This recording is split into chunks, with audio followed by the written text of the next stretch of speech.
Welcome to the WYLN TV 35 live Hazleton mayoral debate. Tonight, it's the Democrats. Joining us in studio today, Maria Giacchetti and Grace Kuzo. Candidate Bob Yivak has declined the invitation to attend this debate. And before we begin the debate tonight, we will allow each candidate the opportunity to comment upon that. But first, I'm going to explain this evening's format. Each candidate will make an opening statement 2 minutes long. The first person to be asked a question will have 1 minute to respond. The other person will have 30 seconds for rebuttal. Gary Perna, WYLN TV 35's news director and the host of Talkin' NEPA, a new show here, is going to be asking questions. Good to see you, Gary. Welcome back to election season. I'm very excited about it, and I, the host of WYLN TV 35's The Storm, and also our election night coverage, will be asking questions as well. Each candidate will also be given 1 minute for closing statements. Now, before we go to the opening statements of the actual debate, I would like to give each candidate an opportunity to comment upon the following. Your thoughts on Bob Yivak being a no-show at this debate. Do you think he is taking this primary against you and the support of the public for granted? I'll start with Grace Kuzo. Right now, I know Bobby personally. I actually think he's not prepared. Bobby has only attended approximately 2 or 3 council meetings, and he really has very limited knowledge on the Third Class City Code Home Rule Optional Plan. And I think Bobby is not prepared. I think he does not want to show. I think he's banking on his support from his baseball, when he was chairman of the baseball league and that, and banking on that support, which is a very sad move, because he should be here telling everybody where he stands, what he wants to do, and what his goals are. Okay, thank you, Grace. And Maria? I really wish I could read his mind.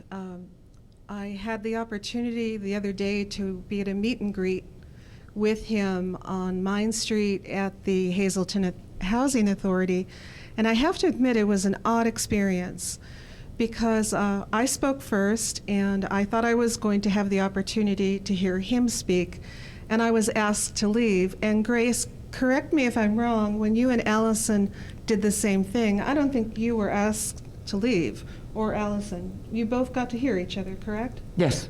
Okay, but I was asked to leave, and it was, I think, a violation of federal law, actually, because what's good for the goose is good for the gander, and federal election law says that each candidate should be allowed equal time and equal privileges. It was very awkward for me. I was almost, to be quite frank, almost thrown out of the place, and I tried to say to them, please don't do this. This facility is funded by the state and federal government, and you're breaking federal law. Okay. I have to agree with Grace 100%. You know, all professions, all good work is noble. Bob details cars. And I'm not putting that down for 1 second. You know, I come from very, very humble roots myself. My father only went to 4th grade and worked in the mines. But I think maybe he's afraid to talk to us. Okay, and I thank you both for answering that. And again, I want to make sure it's very clear our news department did invite Bob Yivak to attend, and he did decline. So we are now going to go to opening statements. As a reminder, opening statements are 2 minutes each, and we're going to give Maria the first opening statement. Thank you very much. First, I want to thank WYLN for this opportunity. I am sort of the miracle candidate here, the Cinderella candidate, running a campaign on very little money. Typically, you refer to a candidate like me as a grassroots candidate. I'm very proud to do that. It's a frugal campaign. My supporters have been vocal about voting for me, but often I have felt rather alone. So this wonderful opportunity to reach so many voters and to tell them what I'm about is a great opportunity. First, I would like to acknowledge my respect for Grace. I respect her very much. She has worked hard for us, particularly in the area of keeping taxes down, which is a very difficult subject that I hope we'll talk a lot about tonight. I want to talk, though, about how I am the different candidate, different from Grace, different from Allison, and different from Jeff. My background is not in politics. I was educated here in Hazleton, went to Bishop Hafey High School, where I cultivated a love of government under the tutelage of Mr. James George. And though I would go on to get a bachelor's, a master's, and a doctorate degree, nobody influenced me more in terms of loving government, loving our country, than Mr. George. We lost him several years ago, and what a tremendous loss that was for all of us who had the opportunity to be in his classroom. I am a candidate of the 21st century. My background is in journalism, both broadcast and print. I have about 2,000 articles in print and 8 books. And I've also mostly been a professor for most of my teaching life, and I've taught a course called, I'm running out of time, I see, okay. If I could just conclude, I am the candidate of change, and I am also the green candidate, and I hope I have a chance to talk about that more. Okay, and Grace, your opening statement, you have 2 minutes and 10 seconds. I'm Grace Cuso. I'd like to thank Channel 35, Tiffany, Gary, and the gentlemen and young ladies working behind the cameras. I've been a lifelong resident of the Hazleton area. I've served on the Greater Hazleton Joint Sewer Authority, the Hazleton Housing Authority, and I've been a council person. I've worked very hard to stop mismanagement of funds in our government agencies. And that I really have done very hard. And the history of putting their friends first instead of the residents has got to stop. We've got to work at making sure everything is taken care of broadly for the citizens, not just the chosen few. The door will always be open as mayor. My door would always, regardless of your race, your faith, your status, or how much money you have in the bank, because it doesn't matter to me. I look forward to talking to people. If there's anything that you would like me to address, please feel free to contact me at any time. I looked at the issues with the blighted properties. That is a big issue in Hazleton. And we need to address this.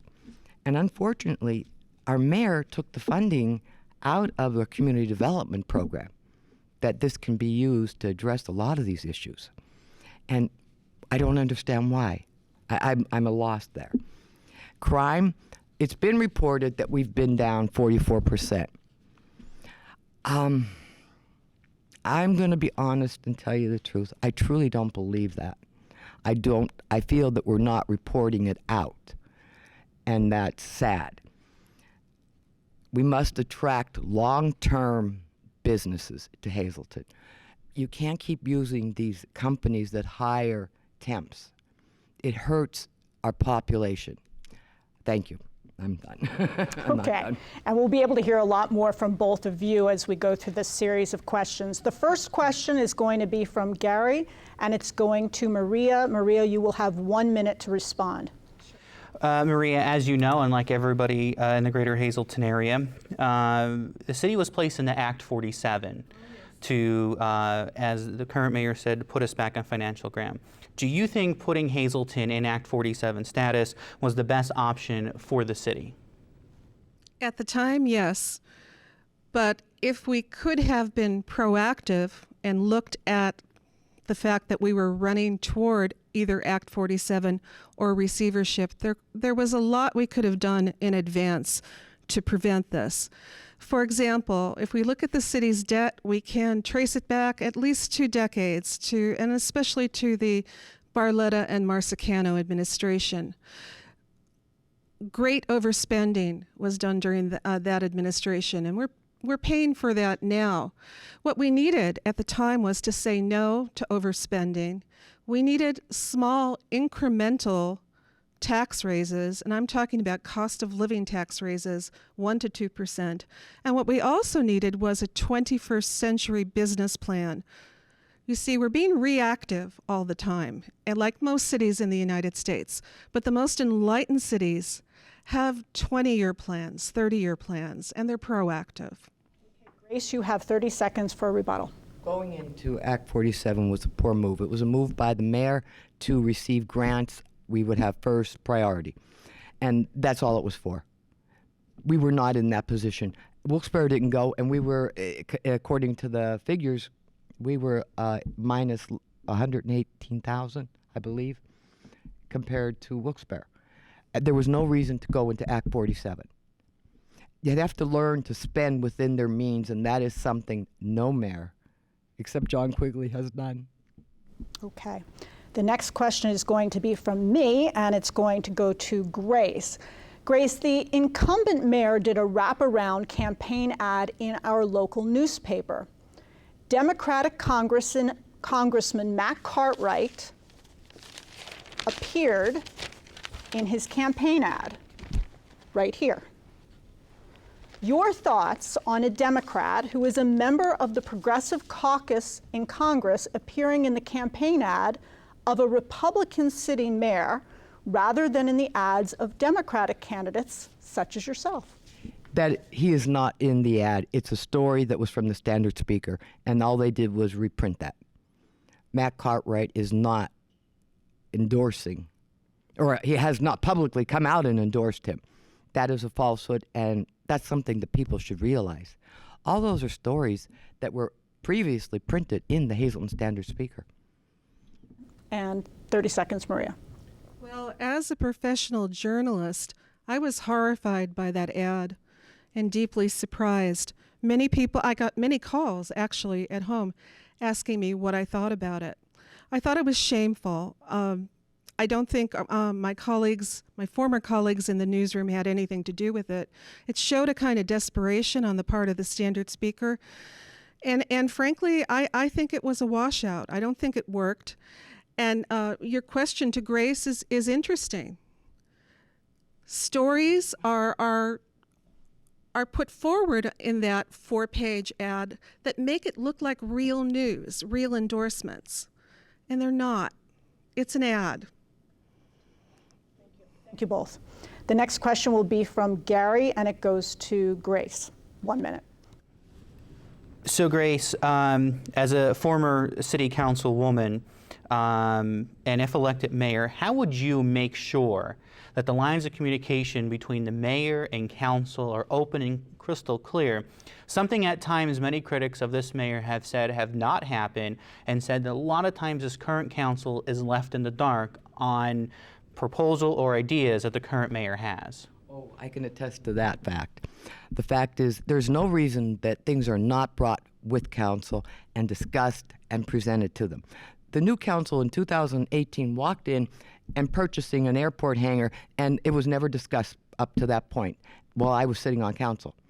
This is a problem. That the mayor, I don't care who it is, should be working together. There is no reason council and the mayor are not working together at all. And the mayor is wrong in not keeping council abreast of all the information. Okay, and Maria, 30. Well, there's a whole lot of bad blood between city council and the mayor. That's not true. Jeff and I Right now it's Maria's time. Well, that's how I see it, and a whole lot of people see it that way. I'm glad that you and Jeff are friends, but I get the perception that Republicans and Democrats want to bury axes in each other's back.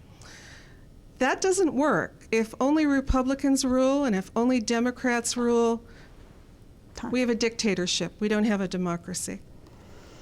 Okay, the next question will be from me to Maria. Yes. Maria, do you see bridges being built with the Hispanic community? And what do you suggest be done to further bond all members of the Hazleton community? I've often referred to myself as a bridge with the Hispanic community. I do speak fluent Spanish and French. but there is a great deal of resentment on both sides. On the what you would call the traditional Anglo side, it's not a real precise word, and the Hispanic side. The city has a whole lot of healing to do, and I can't imagine a viable mayor not being able to speak fluent Spanish in this city where today the most spoken language is Spanish.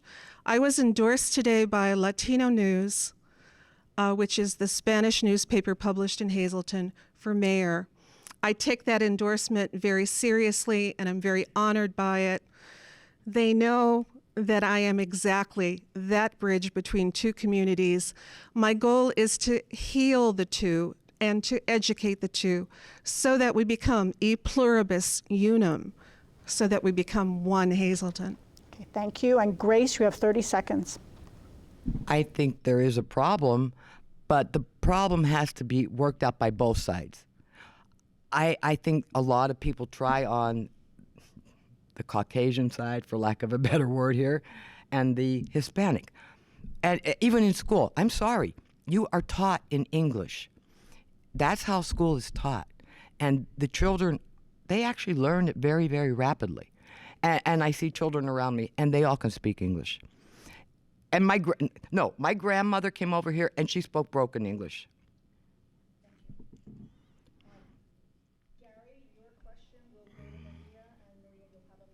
Respond. Maria, I'm going to ask you, the city, and we talk about this every debate, every forum, the city is plagued with multiple problems in its roads, whether you want to say it's potholes, whether you want to say it's cuts being made in the roads from utility companies, whatever it is. And it seems like it gets worse and worse every year. Do you think the city should have some type of insurance policy on these companies, UGI, water, sewer, whichever they may be, that they are responsible to come back and fix them in a timely manner, not at the end of the year after large craters have now taken over the streets? Well, the first part of your question, I'd like to address why it seems to be getting worse and worse. And the answer to that is it's because of climate change. We have always lived in a very fickle weather, kind of like a microclimate where we suffered extremes. But I think most of us have noticed over the last 10 to 20 years that we can have 70-degree temperatures one day, and the next day it's 30. And that wreaks havoc with our roads, expanding and contracting. I have to say, I have never seen our roads in such bad condition as we have now. We need to take a lesson. Insurance sounds like it might be a good idea if we can afford it, if we can get them to buy into it, but we really have to take a lesson from the Germans. The Germans are experiencing climate change too, and their roads, they go for quality. We build cheap roads, and they're not holding up to the challenge. Thank you. And Grace? Number one, there is an ordinance on the books already for the road cuts.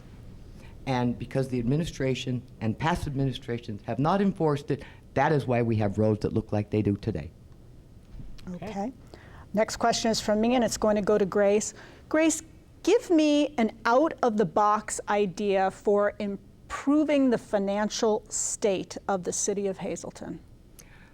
Stop spending on things that people don't know about or council doesn't know about. Stay within the budget that you are given.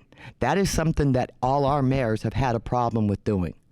They have got to realize a budget is put together, just like you at home, how you have so much money for food, clothing, housing.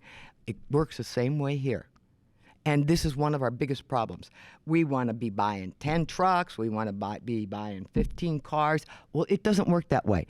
When I was on council, we purchased 3 plow trucks and didn't make one loan. But Jeff wanted to borrow. In 18, the people walked in and ended up borrowing almost $800,000 to buy more trucks. This is the problem. All we're doing is increasing our debt now. We have an $800,000, we have a $1,080,000 loan out there, and this is what happens when you don't live within your budget. Okay, thank you. And Maria, you have 30 seconds. Yes. Well, I have an idea to help us have an emergency fund for things like very, very bad winters that can really drain our savings. You might recall that 2 years ago we had them. And briefly, we sell the airport because who the heck needs it and who the heck uses it. We invest that money in a generational fund with a lock on it, meaning we can't touch it for the basic amount for 25 years. But we use the income as an emergency fund. Okay, thank May I you. rebut on that? I'll let problem. you each have 30 seconds. You have more. a problem with selling it. I have no problem putting it in an authority. You would have to repay a normal amount of loans that have gone out there. And I don't know if we get enough. How much would we have to get, Grace? I'm just curious to make that I can't give you viable. that figure right now. I've been told that the airport would sell for anywhere to $4 to $5 million. So given that we might have to repay loans, it would be great to know what that amount Well, is. just the last one was over $1 million. Just the last one they did for the work. It was an FAA loan. And I just have a question of why making it an authority would. Because the authority then would take the debt, and then they would in turn, they could start repaying the city of the money that we put out, the taxpayers, you and I, from our property taxes and any our EITs. That money could start to be repaid to the city. Not all in one lump sum, but it could start to be repaid. Okay, and Maria, I'll give you. Well, I still One have final. a number of concerns about that. When we talk about an authority, let's look at the water authority, the sewer authority. People are being served by an authority, and I just don't see how the airport fits into the definition of an authority, at least a traditional definition. Okay, and I'm going to stop you both there, and we're going to go some more rounds. And if you want to rebut like that, that is fine. I'll Yeah, give you the opportunity to do that. The next question is going to be from Gary to Grace.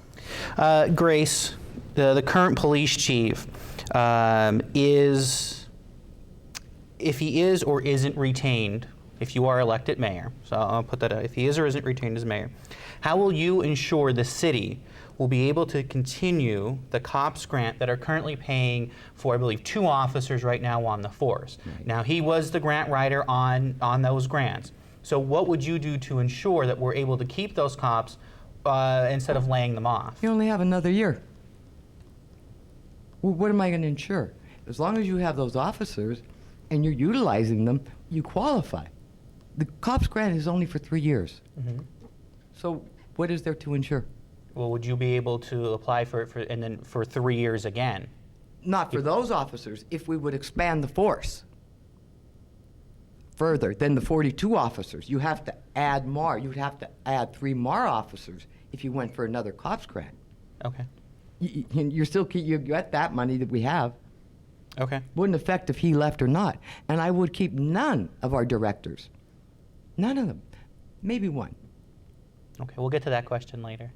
Okay, Maria? The COPS grants, yeah, I did a lot of writing about them. Unfortunately, I don't think we can rely on COPS grants as we have in the past, and the reason is very simple. The Department of Justice is, the grants are being cut year after year. At the most, we usually qualify for 2 policemen, I think. The problem with grants, is that they fluctuate. We should take advantage of all the grants that we can get our hands on. But we have to remember this. They fluctuate with time and with political circumstances. Okay, thank you. This question will be from me to Maria. Yes. Maria, you have openly protested Yes. in Hazleton. There's video of you doing so with Yes. conviction. So this question is about tolerance of those with opposing views. Mm-hmm. Can you put your position aside to represent all of the people of the city with tolerance, those who support certain political parties and those who do not? And the counter question to Grace will be also about tolerance. Well, I've been published in Teaching Tolerance, the magazine of the Southern Poverty Law Center. The question that you are asking me cannot be answered in a minute. I'm really sorry. That video and what happened on Church Street, I'm writing a book about, because you saw a fraction of what happened. I'll tell you very briefly. We were death threatened the night before on Hazleton News 1. A great amount of hate speech came out against us, and a First Amendment march of 50 people was cut down to 10. We were followed by a black truck throughout most of the march, and that was the vehicle that was threatened to kill us. And a couple of months later, well, about a year and a half later, guess what you had? Charlottesville. That could have happened to us here. Okay, I'm sorry that is time. I really... That's time. Okay. I'll perhaps let you address it again later. All right. Yes, Grace. The book will be on the New York Times bestseller list, by the way. Okay. As far as tolerance goes, I sat on council, I've sat on other boards, and I feel everybody has their own opinions. And you know what? I might yell and scream for 5 minutes, but then I sit down, calm down, and then we talk it out. I am often accused of a lot of things, but then I do sit down and discuss the key issues. And there are points that you can come to a middle ground. And I've always found that. Okay, thank you. Gary's question is going to go to Maria, and Maria, you'll have a minute. Maria, the current mayor is known around the community as a recreation mayor, working at just about all the city's playgrounds and parks, while many other communities have stopped pumping money into these efforts of recreation and putting parks into place. If elected, what would you do? Would you be able to do the same, or do you think we need to put our money elsewhere? Our playgrounds are very important, as is recreation. What concerns me the most is the amount of drug and gang activity going on in our city's playgrounds. As you know, about a year and a half ago, a young man named Carlos Luna was playing basketball at the Pine Street Playground, and there was gang activity going on there, and he was shot. My daughter is now 24, and I used to see drug activity at the playgrounds when she was young. I absolutely want to support recreational activity, but we have to make those playgrounds safe. We need cameras, we need police patrols, and if she were out there playing basketball today, I would not feel comfortable. Okay. Okay, and Grace? Well, number one, we have to stop and think what's the priorities. And right now, playgrounds are not the priorities. The mayor took the money out of the CD program for helping people with roofs and boilers, stokers, whatever you want to call them, furnaces, whatever. And I have to say, why? It was almost like, because I put the extra money we had the 1 year into that program, he said, I'm going to shut it down, Grace. And I felt that was wrong. Okay. The question is from me to Grace. Grace, knowing we are limited with regards to code enforcement and dollars, what's the most efficient way that you see to tackle urban blight in the city of Hazleton? Do code right. Real simple. What's being done wrong? What's being done right? We have a person in charge of it who a position does not exist, no job description. I mean, please. Our code officers used to go out on a daily basis in the morning and the afternoon. Then they'd come back. If there were complaints, they would file them. I don't see this happening now. I mean, we have one who he's more in the court than anything else. And he's filing action against properties. And if these programs were available in CD, it would help some of these people out. And this is the problem. Nobody wants to look at helping the people. Okay. Maria? Well, I have to say that the way I see code right now, that it's just very, very stretched thin. I had a great conversation with Mr. Charlie Pedri about 2 weeks ago about where I live, where the heights and terrace are separated by the woods, and this is constantly trashed by neighbors and by employees of International Plastics. He was extremely receptive to my complaint, and he had a city truck come and clean it immediately. They need more staff. Okay, thank you. Gary is going to ask Grace the next question. So I'm going to kind of piggyback on Tiffany's question, and both of you alluded to this in your answers. We know the code department is understaffed. We put but money, wait, let me stop right there. Well, let We me ask- put wait, money wait. in there. Okay, And let's let the Gary mayor ask did his not full utilize it. Okay, let's ask Gary ask Okay, his full so question. let's say for argument's sake right now it is understaffed and they're not handling the amount of calls that are coming in for complaints. The code department, next to probably police and fire, is the busiest department in the city. As mayor, what would you do to correct the code department? And let me also say this, we've been told time and time again that the code employees are not paid what other code employees are being paid in cities our size. So what could you look at if you're Well, mayor? the problem is they're in the union, and the union has starting rates. So you can't do anything there, okay? And that's how that part goes. There is money available. It was put in code. Instead, it's going, God only knows where at this point, because I don't know. There was more money put in code, an additional $50,000 in 17 when I left. And he never utilized it. So there is no reason that there is not more code. Okay. And I just want to point out real quick before we go to Maria's 30, we're at our halfway point for the debate. Okay. So you have your rebuttal.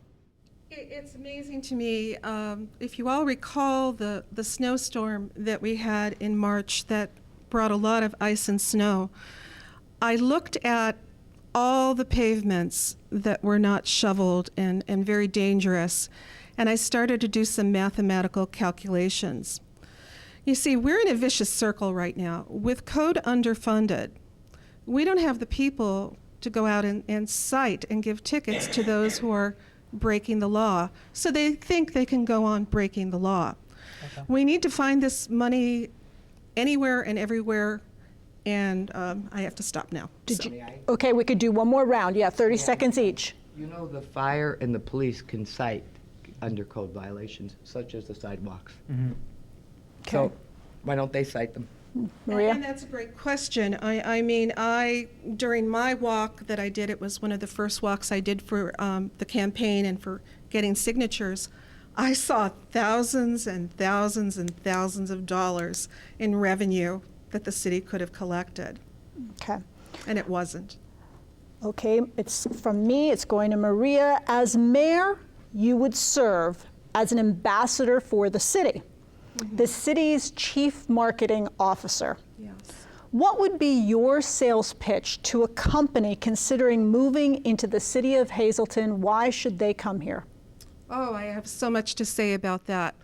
We're going to have a very hard time if we don't clean up the garbage in the street and really get crime under control, because these are obvious problems that will prevent any serious business from coming to Hazleton. I had that experience 7 years ago. I was writing for a West Coast startup. It was underfunded, and I brought the CEO to Hazleton, and he took one look at it and he said, "You have to be crazy. I won't locate here. This place is run down, full of blight, has no art, no culture." But you know what we did have?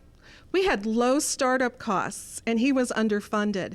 And if he would have listened to me, he wouldn't have had to go overseas to start his company. On the West Coast, it was impossible. In Hazleton, it would have still been possible. So I would definitely cite our low rents, our low cost of buildings, and also our proximity to Route 80 and 81, which is often maybe not the best thing in terms of drug traffic, but we can shift that. We can change that. Okay, thank you. Grace? I think we can present a good case, only we have a lot of problems. The blight can be addressed if it's done properly. No one wants to do things legally. And you can do these things. They can be done. Then we have a problem with businesses. If they utilize a lot of water, we don't have the EDUs. They're looking right now for additional EDUs, the sewer is, for the company that wants to supposedly build their plant up there on 309. Okay. Because if they don't get them, it's not coming. Okay. The next one is Gary going to Maria. Maria, according to the city's financial recovery plan that was put together by Pell, the city fire department has 2 pumper trucks and 1 ladder truck that needs to be replaced. How would you ensure that this would happen for the safety of the firefighters and the residents of the city? Well, having read Act 47 and looked at the budget, we sure don't have the money to purchase that outright. So a big part of my campaign and my platform is to double, triple the amount of grants that we're writing. The short answer to that is I would find the grant for us to replace that. We in this city write some very good grants, but we also let literally millions of dollars flow right past us. And I don't know why that is. I've written about $10 million in grants with my husband. And they are time consuming and they're laborious and they require a lot of statistics. But it's not rocket science and we can do it.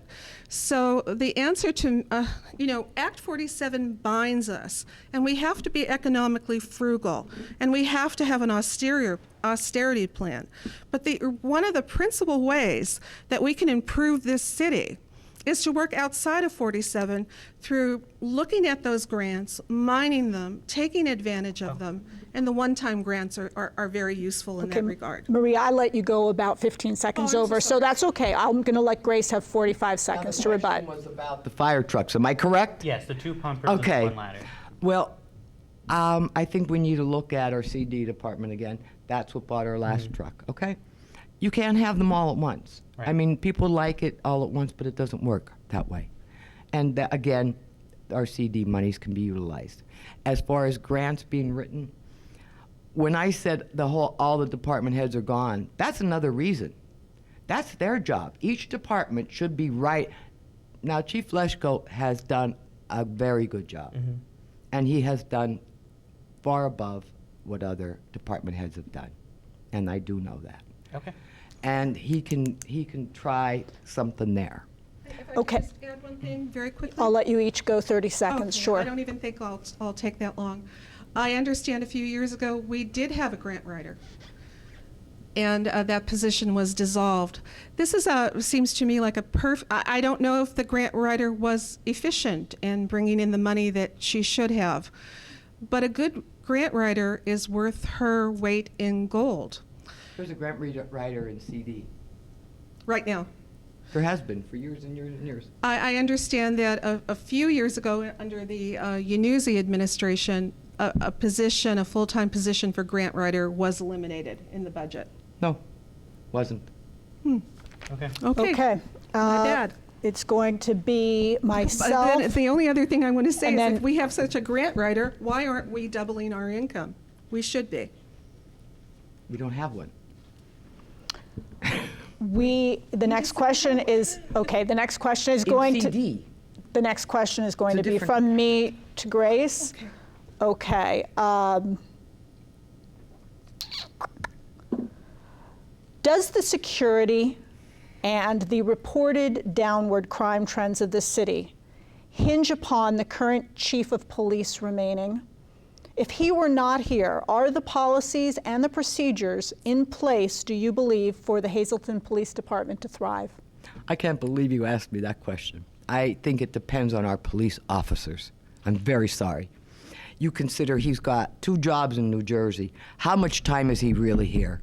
I'm very sorry. It is our officers that we have to thank for any shortage and drop in any crime. Okay. Maria? I absolutely disagree with that. I think that Chief Speziale is priceless. And he spends about 3 days here, I think, and approximately 3 in Patterson. People say, why is that? He's double dipping and so on.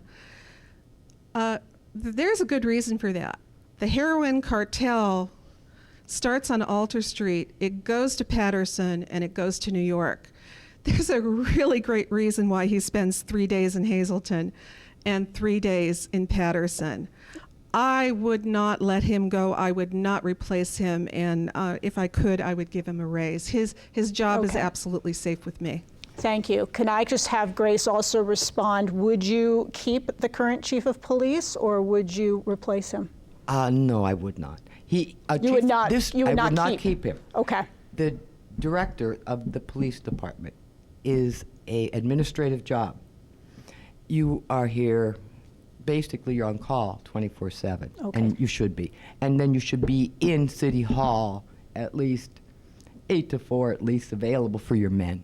Okay, thank you. I just wanted to get clarity on that since you stated that you would keep. Oh, absolutely.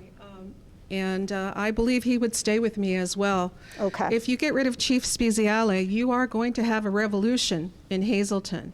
Okay, Gary, your question is going to go to Grace. So let me stay on the topic. Grace, you said earlier in the debate that you would clean house if you become mayor. I want you to elaborate on that.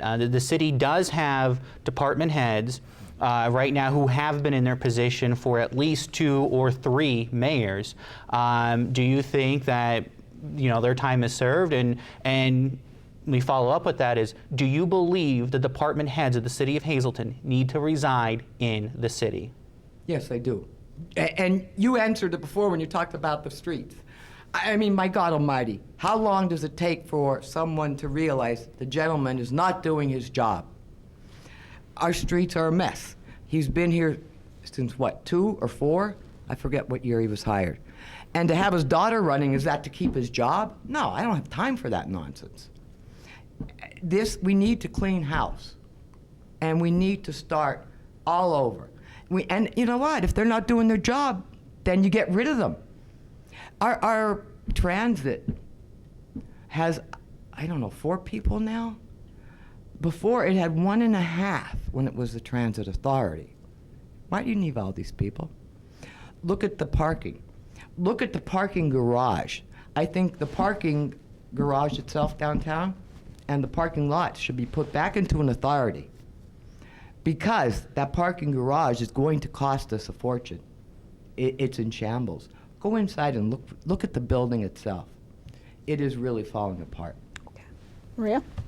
I will end patronage hirings in Hazleton. And I'll also not fire anyone until his or her position has been evaluated. I don't know how that's currently being done, but I would use a business model, a best practices business model. And within the first 6 months of my administration, I would evaluate how effective each person is at his or her job. And unfortunately, look to cut the fat as well. But if they're not serving their purpose, I will fire them. Okay, and Maria, I'm going to kind of continue on this theme because you brought up the phrase patronage hirings. Right. What is your definition of political transparency? And do you believe the mayor's office requires more transparency, or does it not require more? Well, it's a buzzword right now, and it's quite an empty word. It's overused in politics constantly. I can tell you that when I was a reporter and I needed to get information out of City Hall for my stories, City Hall was anything but transparent under 2 administrations. We need to get back to the old days when reporters can go into City Hall, talk to the mayor, the doors are open, the police are not hiding behind steel doors in a safe room. I don't think Hazleton is that bad that we need to do it. To answer that question quite simply, you asked me an uncomfortable question before, and I answered it. That's the definition of transparency. Tell the truth, even if it's uncomfortable. Even if you don't have enough time to answer it properly, don't hide. Be with the people. I walk with the people all the time. I used to do that for my column in the Standard Speaker. I don't like superficiality. I don't really like time limits on questions. I know we have to have them.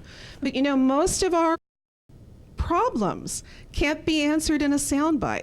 They're deeply complex. Okay, thank you for that. Grace? Unfortunately, none of our administrations have been forthcoming or transparent. Trying to find out information as a citizen has been, excuse the word here, hell. They don't want you to know anything, but you have to fight it. I have to threaten I will file with the state under the Right to Know Act, and once I do that, then they give it to me. I mean, this is nonsense. Things like our payments, or what we pay out each month, they should be printed and put on the agendas. Let the people know what it costs each month. I mean, there's no reason to hide. Why hide it? Okay, thanks. It can also be computerized. A lot of this, our newspaper is getting smaller and smaller, and we're getting less and less information. Let's have information coming out on a rolling feed every day from City Hall. All sorts of information. The people ask the questions, and we respond to them. Okay, Grace, I want to give you another. They have to allow us. They don't understand, and I don't understand why they want to hide what's being hidden, and that's what bothers me. Why? The corruption is being hidden. Why are they hiding it? I know that. This is what has to stop. And until someone goes in there and says, no more, it's not going to change. Okay. The next question will be Gary to Maria. Okay, Maria, you've seen over the last few years the sitting mayor, and this goes back over a couple administrations, attends council meetings off and on. Mm-hmm. If elected, will you be at all the city council meetings, or will you be hosting your own town meetings or public events that the public can talk to you directly? I would like to do both. I think both are important. At city council meetings, technically that meeting belongs mostly to council, and I see the mayor there listening attentively, taking in that information, but it's not the mayor's meeting. I do believe, though, that the mayor has the absolute responsibility to be there. I would like to do monthly town meetings. I'm not sure if we could actually do them in council. We could do them around town. There is such a lack of understanding of key issues. Hardly anyone understands 47, and I can understand why. It's a long, complex document. And I would also like to have them in Spanish, because many of our citizens right now, and I am saying citizens, those who are here legally, only speak Spanish. So I would attend council, and I would do my own meetings in English and Spanish. Okay, Grace. Well, asking me that question's a little silly, since I've only attended meetings since 1986. Yeah, I think I would attend council meetings. And yes, you're right. The mayor should, I don't think monthly, but I think your office should be open. If you have a question, you are more than welcome in my office. Mm-hmm. And if you need an explanation, I have no problem giving it to you. And I think that's one of our problems, is they don't want to tell you anything. It's like, oh, we can't let her know this, we can't let her know that. And that's got to stop. Okay. We've got to stop it. Okay, so just piggybacking on that from me to you, Grace, how do you get the mayor's office and the city council to work most effectively together? You sit down and you talk to council what you want and what your goals are. I want to buy another airport hangar, and that's an example. Well, give them a reason why, and the justifications. And then you have a discussion, your pros and cons, and see what finally comes out of it. What is the better way to go? I mean, even appointments, before council used to always approve all appointments, not only water and the sewer, but they approved the redevelopment, the health authority, the health services authority. I haven't seen one of them come through. Does anybody know who's on those boards? I don't. And this is a problem. Who's there? We need to know, and you have to do this. And that's all. You sit down and talk about it. There is no reason why. Well, I think he would do a good job. They would like a nurse on, or a doctor, if you can get one. Okay, thank you. Maria? Well, I think that in general, council and the mayor maybe meet once a month. That's not enough. We have to have more frequent meetings, informal meetings, telephone calls. It all boils down to communication. I've spent all my life working in the field of communication. And when the communication breaks down, government breaks down. So I would endeavor to have, if necessary, daily small calls with council, but certainly not once a month. Okay, Gary, question goes to Grace. Okay, I'm going to go back on some stuff here with some grants. The City of Hazleton received a SAFER grant to pay for 2 of the firefighter positions that helps bring the fire department above staffing levels since the last time we saw them in 1988. That grant is good for a 3-year period. Mm-hmm. If elected mayor, what would you do to be able to keep those firefighters on the job and keep applying, or be able to keep applying for that grant to keep those firefighters secure in their positions? Well, they wouldn't qualify. You'd have to probably hire more if you would apply for another grant. Okay, you'd have to increase your numbers again. That's what these grants are all about, is giving you more. And then after the 3 years, the city takes over the responsibility, okay? Now, can we take that on right now? No, we can't. And that's sad. Mm-hmm. But could we can continue to apply, and I'm sure there will be other people retiring, and you do have that happen. Mm-hmm. And that's where you have openings too. And you go that route. You're hoping you have some openings from retirements. Okay. But you can't keep using the same 2 on the same grant. Okay. Well, Grace raises a very important point about grants. Grants really work best for startup projects. When you start to rely on them for your police and for your fire, inevitably you're going to run into problems. We have no tax base right now to speak of. We're the 2nd poorest city in the state of Pennsylvania. So, through my 21st century green tech business plan, I plan to improve the tax base. And when the tax base is improved, we can actually afford to do these things without relying on iffy grants. And the police and fire grants are very iffy. Okay. My question, and it's going to go to Maria.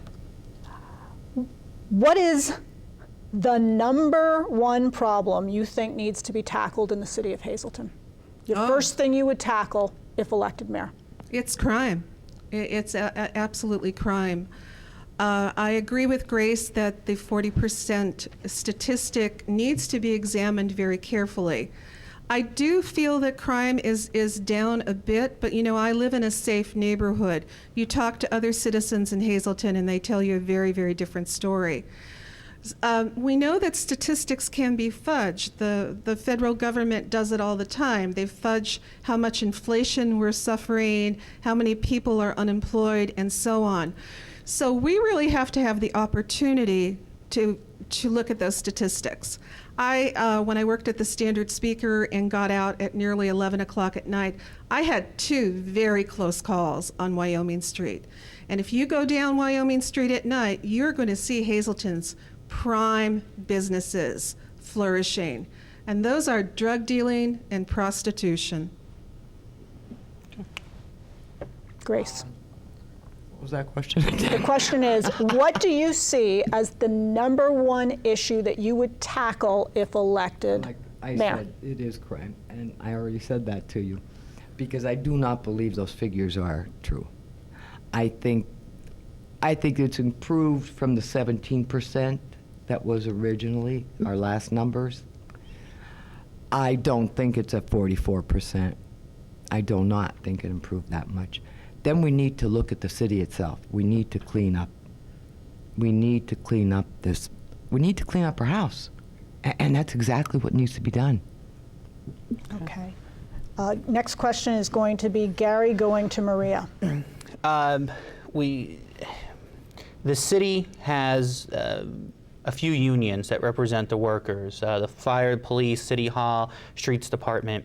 As mayor, it is your responsibility to negotiate with those unions. Right. It is now going to be even harder for the next mayor when negotiations open because we are under Act 47. Exactly. So for you, how important is it to negotiate fair deals for the unions, for the employees, but also that it makes it fair for the taxpayers, those who are funding those employees?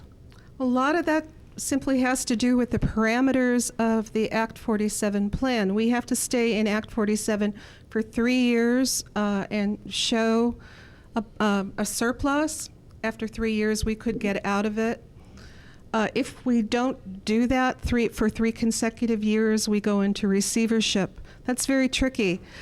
I have mixed feelings about unions. It's odd for a Democrat to say that. I like to look at each union and its merits individually. But I will negotiate very hard with the unions because we are in a state of austerity. And frankly, until we get on our feet, we're not going to kill the city for the sake of benefiting the unions. I would have no problem negotiating 0 raises. Okay. Grace? I think we need to look at our pensions. I think they need to look at the government 401ks. And that's what we did at the Sewer Authority.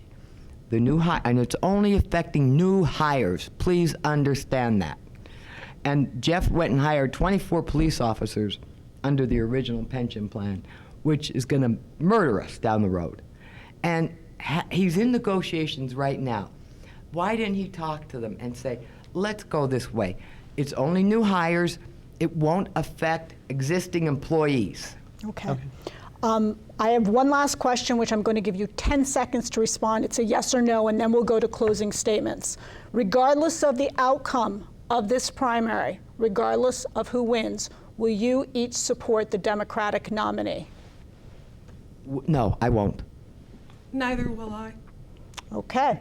We're going to go to closing statements. The first closing statement, which is a minute long, is going to go to Grace. I'd like to thank you very much for your time and putting up with me. I can be very aggressive at times, and I know that, and I'm sorry. But I didn't know you were a doctor. I didn't know that. What do you have your doctorate in? English and comparative literature. Oh, where'd you get that? Warrenboro University. Where? Warrenboro University. Oh. I would like to see people realize you have to put somebody in who is aggressive. And it's time that they take this and think about it. And you have to have someone who will go in there and work with everyone. I can work with everyone. I've known them, most of the people right there, years. And even the union employees and that, they all can be talked to. Okay. Maria. And it's 1 minute, yes? 1 minute. Yep. Okay. I think most of us would agree that the old school, good old boy club of Hazleton politics has brought us to the brink of financial catastrophe. In fact, we're in financial freefall. We've gone over the cliff. We can't sweeten that up. We're on very, very tender ground here. I bring to you 21st century skills, ideas, writing skills, a proven track record as a business writer of creating millions of dollars for my employers and clients. I speak Spanish, I speak French, I speak English, and I make sense. Beyond this, if we don't move into the 21st century, if we stay with the old guard, we will become an extinct city. The warehouses are going away, the old jobs are going away, and if you think we're in financial trouble now, just wait and see if we don't change. Thank you very much, both of you, for participating. We appreciate it, and Thank we're you. very sorry to see that Bob Uvac chose not to come. Folks, the Republicans will be debating this Thursday night here only on WYLN, so be sure to tune in. And remember, folks, if you look